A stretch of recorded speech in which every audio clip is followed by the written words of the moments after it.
What if the very walls could speak? What if every stone underfoot had witnessed centuries of betrayal, love, and war? The sun rises over the misty hills, casting long shadows across the valley below.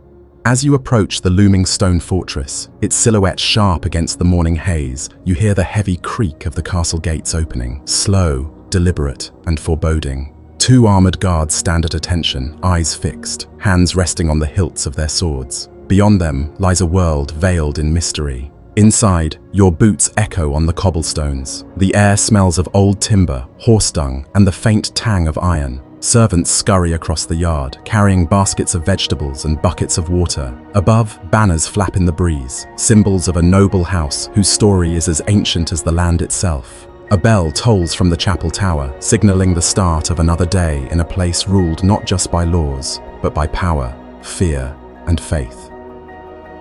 You are now inside a medieval castle, where every corridor whispers of secrets, every chamber holds a story, and every life is tightly bound to the will of its lord. This is not a fairy tale. This is survival, etched in stone. Beneath golden tapestries and flickering torches, whispers of betrayal mingle with the scent of roasted boar. This is no ordinary dining hall. It is the heart of power. Step through the arched oak doors, and the world shifts. The Lord's Hall stretches wide and tall, its high timbered ceiling blackened with decades of smoke. A massive hearth crackles at the far end, casting shadows that dance across stone walls and ancestral banners. It's warm here, not just from fire, but from presence. This is where decisions are made, alliances forged, and sometimes enemies fed. At the center of the long oak table sits the Lord, his fur-lined cloak draped over the throne-like chair, eyes watchful beneath his iron circlet. To his right, the lady of the house nods with quiet grace. Below them, knights argue over land, clergymen debate scripture, and merchants offer gold for favor. Goblets clink. A servant spills wine. No one speaks of the missing steward. The food is abundant, trenchers of bread, smoked pheasant, stews rich with herbs. Yet the real feast is political. Every smile hides a scheme, every toast is layered with meaning. One wrong word could cost a man his lands, or his life. Here in the Lord's Hall, the air is heavy with power, and as the minstrels begin to play, one cannot help but wonder, who among these guests will still be welcomed by winter? She wears no armor, wields no sword, yet her presence commands a fortress. Behind every great lord stands a lady far more formidable than legend dares to tell. She glides through the stone corridors like candlelight, quiet, composed, but never unnoticed. The lady of the castle is more than her silks and circlets. Her eyes miss nothing. The hesitant glance of a maid, the tight smile of a guest, the faltering step of an aging steward. This castle breathes at her pace.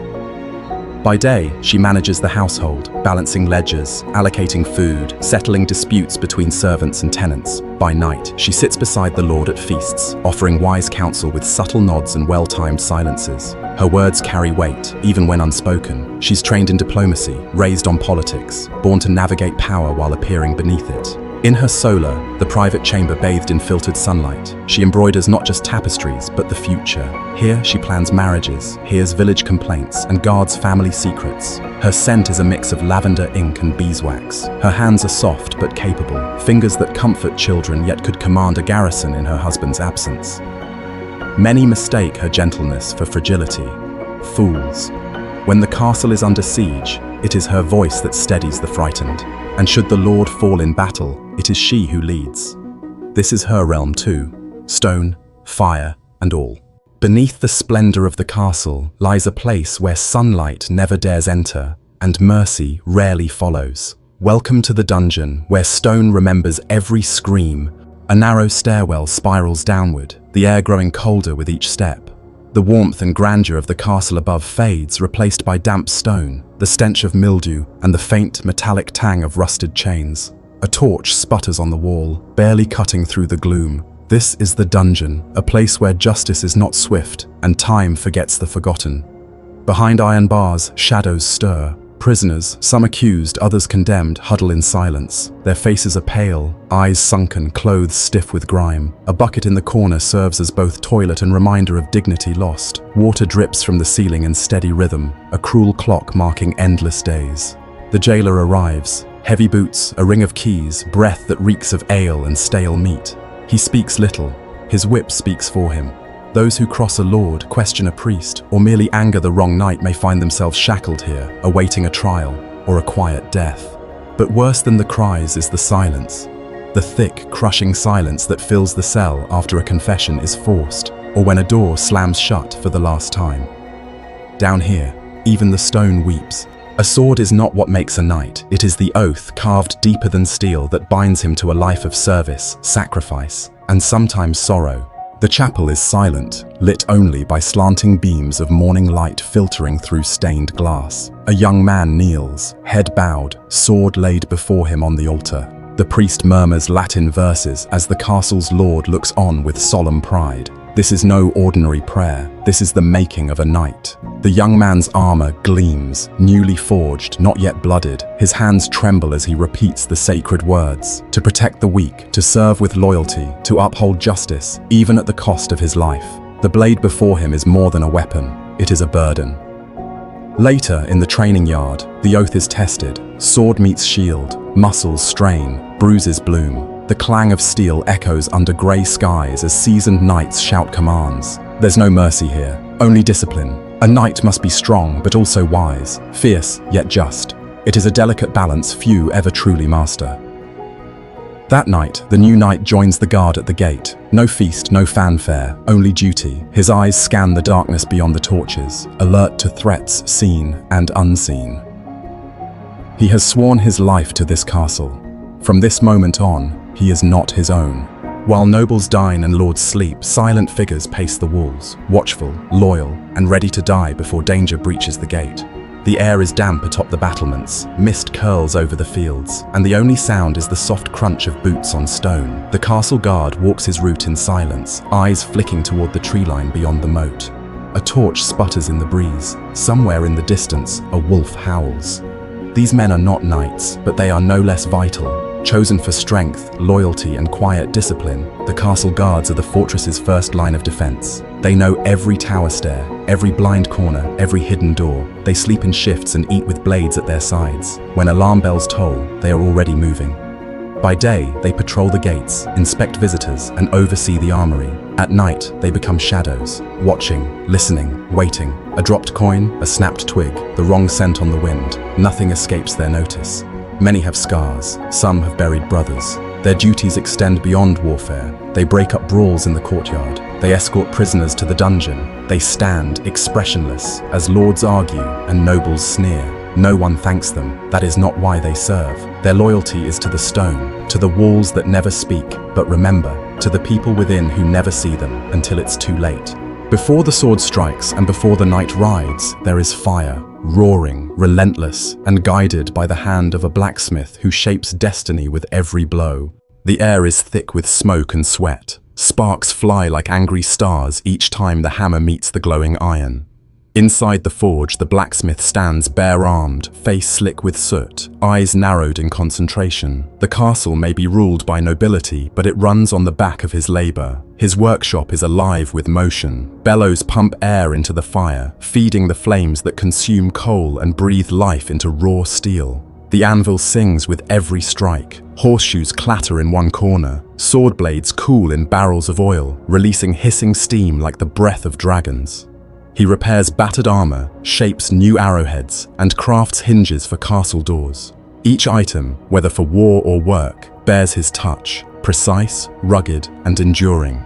He rarely speaks, but his presence is respected. Even knights bow their heads slightly when they enter his forge. Outside, pages wait nervously with orders. Inside, apprentices hurry to keep up, stoking fires, quenching metal, and sweeping ash. The rhythm never ceases. And when battle comes, it is the blacksmith's creations that stand between life and death. His swords, his spears, his shielded gates. He may never ride into glory, but every warrior carries a piece of him into the storm.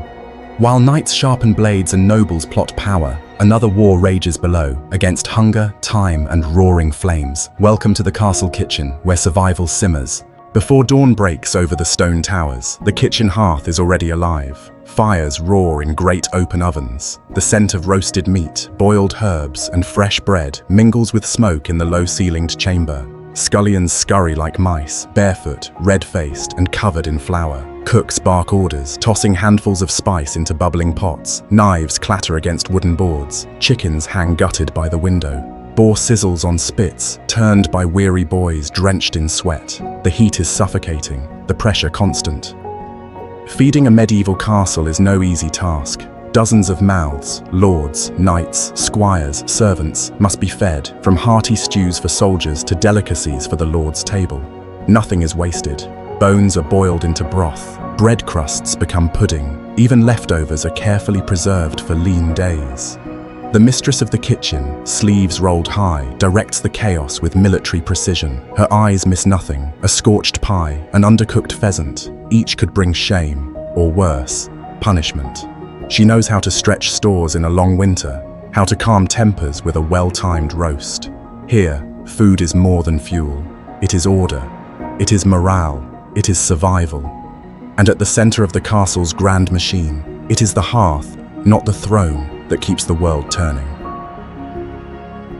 Beneath vaulted beams and flickering torchlight, alliances are forged, betrayals are whispered, and destinies are decided, not in battle, but at the banquet table. The Great Hall is the castle's soul, echoing with laughter, secrets, and the clatter of goblets raised in both joy and deceit. By day, it may lie still, dust motes dancing in sunbeams filtered through high, stained glass windows. But come nightfall, it awakens. Massive trestle tables stretch across the stone floor, dressed in rough linen. Candles drip wax onto carved wooden platters. Musicians strum lutes in the corner as servants rush about, filling cups with wine and platters with roasted game. The scent of venison mingles with beeswax and smoke. It is a feast, but also a performance. The Lord sits at the high table beneath a grand tapestry, flanked by favored knights and wary advisors. Every glance, every toast, every joke is a test of loyalty and status. Courtiers murmur beneath breath, watching rivals from the corners of their eyes. A careless word can ruin a reputation. A single toast can seal a pact. But the Great Hall is more than a theatre of politics. Here, winter festivals are celebrated, marriages announced, victories honored, and tragedies mourned. It is where the castle breathes, celebrates, and grieves as one. Within these walls, power is not always worn like a crown. Sometimes it is passed in a whispered word over wine. Beyond the feasting halls and noble chambers, behind walls and beneath floors, twist the servants' passageways, tight, torch-lit corridors known only to those who live in the margins. These narrow routes form the castle's secret veins, pulsing with quiet labor from dawn till dusk and deep into the night. Footsteps echo off the cold stone. The walls sweat with damp. There is no warmth here, only purpose. Maids carry linens. Stable boys rush through with buckets. Stewards whisper over ledgers, careful not to draw attention. These are not places for display, but for efficiency, for discretion. The passageways ensure the nobility need not see how the castle breathes, how the food arrives piping hot, how the fires stay stoked, how the bed linens are changed before the sun breaks. The servants move like ghosts, trained to be unseen, unheard, yet always alert. But secrets fester in the stone. A snatched word here, a hurried glance there. These walls see everything, and those who walk them know more of court intrigue than any knight in armor. They carry stories in their silence, and some wield their knowledge with more precision than a dagger. In the castle's hidden arteries, loyalty can be bought, trust is rare, and silence is the most valuable currency of all. In a world of swords and steel, true power often blooms behind embroidered curtains, in the quiet sunlit room where the lady of the castle weaves her web. Tucked high within the castle's private quarters lies the solar, a room bathed in golden light, scented with lavender and lined with tapestries. It is the lady's realm, far from the clang of armor and the judgments of the hall. But make no mistake, this is not a place of idleness. Here, noble women do more than stitch. Fingers weave not just thread, but alliances. Letters are written in careful script, sealed with wax and sent across kingdoms. Marriages are arranged, dowries discussed, land disputes weighed. The lady's words, though soft, ripple through the realm like wind through banners. On velvet cushions, she instructs her daughters in music and reading. A harp gently plays in the background. The hum of spinning wheels and whispers of handmaidens form a tapestry of domestic diplomacy. Her steward kneels beside her, presenting updates from tenants and trade. She listens, calculates, responds. The solar is a sanctuary, yes, but also a center of quiet command. Here, grief is wept in private, prayers are murmured at dawn, and when her lord rides to war, it is she who governs in his stead, hearing disputes in the court below. To the untrained eye, the lady's solar is a chamber of comfort, but to those who understand the true nature of power, it is a throne without iron or crown. When swords fail and walls crack, even the most hardened knight seeks sanctuary, not in steel, but in the stillness of the chapel's shadows. Tucked within the castle's inner walls, the chapel stands quiet and eternal, built of cold grey stone, lit by flickering candles and coloured shafts of stained glass light. It offers no luxury, only reverence. Here, time slows. The smell of wax, old wood, and incense hangs in the air like breath held in prayer. Each morning, the castle stirs to the sound of bells. Noble and servant alike file in, heads bowed, hearts heavy with sins and hopes. The priest stands at the altar, robed in faded linen, murmuring Latin over sacred texts. Latin most don't understand, but feel.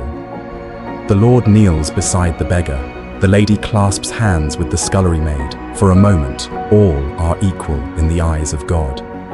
But the chapel is more than a place of worship. It is a vault of secrets. Vows are sworn here, marriages blessed, treaties sanctified, and confessions whispered into the stone. A knight may pray before battle, trembling not from fear of death, but of damnation. A mother may light a candle for her lost child, and hope the flame carries her love heavenward. And in the silence, beneath the chants and psalms, lies the one truth all castle life tries to forget. That even the strongest walls crumble, but the soul must endure. While lords sleep and feasts rage, a silent brotherhood watches, alert, unseen, and sworn to die before a single gate falls. Before the sun crests the horizon, the castle guards are already in motion. Steel clinks softly in the corridors as chainmail is tightened and swords buckled to hips. The scent of oil, sweat, and cold morning air clings to their cloaks. These are not pampered knights adorned in glory. They are watchers, grit beneath the castle's glitter. Stationed at the towers, gates, and battlements, the guards are the first to spot a rising dust cloud, an approaching rider, a wandering merchant, or a raiding force. Their eyes are trained to read shadows on distant hills and catch glints of steel in moonlight. Their ears pick up the creak of unfamiliar leather or the footfall of intruders where none should tread. But their duties extend beyond walls. Inside, they quell drunken brawls, intercept gossip turned treason, and escort prisoners to the dungeon below. Every hallway they patrol hides both duty and danger. Loyalty is not just expected, it is branded into their lives. Some are sons of soldiers, others are peasants seeking coin and shelter. All are bound by an oath that requires more courage than celebration. Their faces are often forgotten, but when the alarm bell rings, it is their swords that rise first and their blood that stains the stones. They are the castle's shield in shadow, ever silent, ever watching. Behind every royal banquet lies a battlefield of its own, where knives slice, tempers flare, and alliances simmer in pots before ever reaching the great hall. Beneath the castle's stone floors, the kitchens roar like a forge. Fires blaze in cavernous hearths, spitting fat from roasting boar. Iron pots bubble with thick stews, and the sharp tang of onions, herbs, and burnt bread fills the smoky air. The clang of ladles, the thud of cleavers, and the bark of orders rise like a symphony of survival. This is no gentle place of baking pies and humming maids. The kitchen is a storm, organized chaos fueled by sweat, urgency, and fear of failure. A single mistake, a dish undercooked or a plate late to the Lord, can mean punishment, or worse, disgrace. Cooks shout over the blaze, scullions scrub endlessly, their fingers raw, boys run with trenchers and jugs of ale, slipping on grease-slick stones. The kitchen mistress, a sharp-eyed woman with more authority than some knights, rules with a wooden spoon and a sharper tongue. Yet beneath the culinary craft bubbles court intrigue. Spices are measured like gold, sometimes going missing. A misplaced cup could poison a king. Secrets are overheard near the wine casks. The servants here know who eats, who fasts, who feasts in secret. Food, in this castle, is more than sustenance. It is status, strategy, and survival. And those who cook it? They wield a quiet power, just as vital as any blade on the battlefield. Beneath the glory of the banners and the laughter of feasts lies a darkness no torch can fully chase, where justice wears an iron mask and mercy never echoes. Deep below the castle, past the echoing corridors and beyond the reach of sunlight, lies the dungeon, a place few speak of and fewer return from. The air is damp, thick with mildew and old rot. The stone walls sweat with moisture. Iron rings bolt prisoners to the walls. The clang of a cell door shutting feels final, like a sentence carved into flesh. The dungeon is no mere jail. It is a theater of power and fear. Each cell tells a story. A rebellious peasant caught whispering treason, a rival noble awaiting ransom or death, a thief missing 3 fingers as a warning to the next. Rats skitter between straw piles, chains groan, and sometimes in the silence you can hear quiet sobs, or worse, nothing at all. The jailer, a shadow among shadows, moves silently with keys like a priest with a rosary. He is neither cruel nor kind, just a servant of order. But in times of war or unrest, when accusations fly like arrows, he becomes the castle's keeper of truth, or torture. Here, justice is not blind, it is brutal, strategic, and final. The dungeon exists not only to punish, but to remind all who walk above. Obedience is survival, rebellion is ruin. When war arrives, it does not knock. It crashes, roars, and starves its way through stone. And within the castle walls, every heartbeat is a drum of defiance. The sky grows dark, not from storm, but from the smoke of enemy fires. Horns cry in the distance, and the sound of hooves and siege engines drums louder each hour. The castle, once bustling with daily rhythm, now pulses with the urgency of survival. Every wall becomes a front line. Every soul, from knight to kitchen boy, plays a part. Guards man the battlements, pouring boiling oil and loosing arrows at advancing foes. Stones hurtle from trebuchets. Below, the enemy builds towers, tunnels, and ladders, clawing toward the fortress like wolves at the gate. Inside, fear festers. Food is rationed, water is guarded like treasure. Children cry in the shadows. The castle priest offers mass at dawn and dusk, while mothers cling to prayers and the hope of another sunrise. Wounded men are dragged to the great hall, now a crude infirmary thick with the smell of blood, sweat, and despair. Yet amidst it all, the castle does not break. Trumpets may wail, walls may crack, but the spirit within those stone ramparts burns hot with loyalty, desperation, and fury. A siege is not just a battle of weapons, it's a war of wills. And so long as a single soldier stands above the gate, sword in hand and eyes ablaze, the castle lives.